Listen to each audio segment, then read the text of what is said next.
may be allergic to cats and love dogs way more than those stubborn felines, but Dakko's Wii U exclusive Scram Kitty and his buddy on rails just made me a cat lover. With such an oddball name, it immediately warrants your attention, and I've been looking forward to getting my hands on Scram Kitty for some time now. Dakko created a gameplay concept that I had previously never seen before, throwing together a shoot-'em-up platformer that is literally on rails. But the game is finally here, and it was definitely worth the wait, and simply put, it's a must-have for any Wii U owner. And to my surprise, this game is flat out brutal. Taking control of the rail-riding, laser-shooting hero named Buddy, you'll be rolling around tough-as-nails stages in your nifty spin board with a unique 360-degree control scheme as you set your sights on rescuing your pet cat Scram Kitty from the clutches of the diabolical rodents. What's interesting about Scram Kitty and his buddy on rails, and something that I rather enjoyed about it, is that its focus isn't just purely on being an old-school shoot-'em-up by mowing down wave after wave of baddies. The game surely does have that, but it's not its focal point. Scram Kitty puts a much heavier focus on platforming and sometimes throwing in a few light puzzles to rescue the 4 trapped cats in each stage. Each level has multiple objectives as you try to rescue each of the 4 felines in a specific way, so you're not just simply going from point A to point B. One cat is rescued when you collect all 100 yellow orbs scattered throughout each stage, another one is found by defeating a certain mini-boss, one cat bounces around the stage, you need to reach it in time, and the 4th and final cat is the simplest of the bunch, as it's just waiting at the end goal. The game puts a lot in your way though in terms of the number of variables Scram Kitty throws at you to make it that much harder to round up all the furry fuzzballs. It's almost like every single stage introduces some new idea that you'll need to overcome and adapt to. The enemies are just one aspect, coming in a variety of different types, packing an arsenal of weapons from the expendable mice that go all kamikaze to the larger contraptions that launch some good old homie missiles. The hazards won't just be coming from the air though, as the rails themselves come with their own unique problems. Some areas you can't even touch without being hurt, while other sections of rails don't even allow you to jump, harshly limiting your mobility, which could be a problem when you're being bombarded by enemies. So really, each stage keeps you on the tips of your toes, as you really have no idea what's going to creep up on you around a corner, crafting a game that requires a slow, methodical approach rather than going in all guns a-blazing. The enemies may come equipped with an assortment of weapon types, but Buddy isn't left without his own arsenal of weapons to give some variety outside of the standard double pea shooter, with there being 4 altogether. You've got missiles, lasers, and a flamethrower to dispense your foes with, or even solve light puzzles, each having their own pros and cons, and a nice way to give the gameplay a different feel. I also really need to mention that this game will definitely not go easy on you. Skill is a must-have here, as Scram Kitty shows its claws as it calls for some serious precision as you try to fit through tight corridors, all the while fending off lasers, bullets, and even the rails themselves. The harsh difficulty is what makes this game tick though, as it makes the environment feel like it wants to eat you alive, and encountering just the simplest of enemies could get your blood pumping, especially when your health is down to the bare minimum. There may be a couple instances where you'll encounter blind jumps, but the game's difficulty is never really unfair, as mistakes that will most definitely occur will be the player's own fault, and not because Scram Kitty has some faulty mechanic.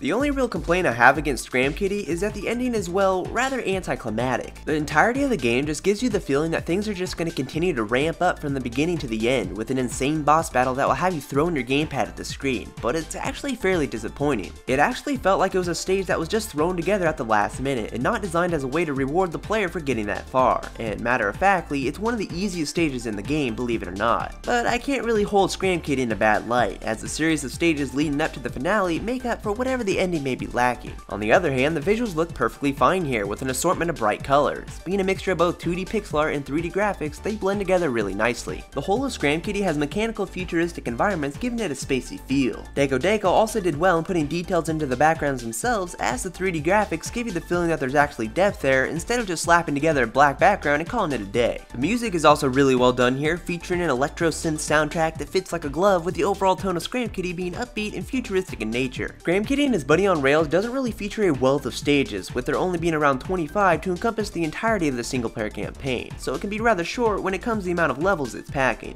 but this game's difficulty will give you a run for your money, so you'll be playing these stages over and over again for hours. You only need to rescue 70 cats to unlock the final stage, so going back and rescuing the 4 cats in each stage will definitely take some time and effort. If you want to test your skills, you can also pass the time in challenge mode as you race against the clock to rescue as many kitty cats as possible, while also trying to add more time to the clock so that you can keep going. It makes the game that much more tense, but there isn't any sort of online leaderboard so that you can see how well you stack up to your friends, so it kinda makes the mode less appealing. Either way, Scram Kitty and his buddy on rails is certainly fantastic, and any Wii U owner should pick this game up. I really like that it has less of a focus on trying to blow everything up, but also puts a spotlight on precise platforming, as you rescue all 4 cats in each difficult but enjoyable stage. Don't get me wrong, Scram Kitty most certainly still has a lot of shooting, but it's just mixed together in a delightful package. Dakko did a fine job in crafting a game that is unlike any other game on the Wii U eShop currently, giving all the more reason to pick this solid title up. up. So do yourself a favor and pick up Scram Kitty and his buddy on rails, because the GamingPixelShow.com finds it to be an amazing game. But if you like what you saw, please give it a thumbs up and add your favorites and all that good stuff, and you can stay tuned for more video reviews, news videos, and That's on Me episodes. But I will talk to you later in the next video, guys. Bye!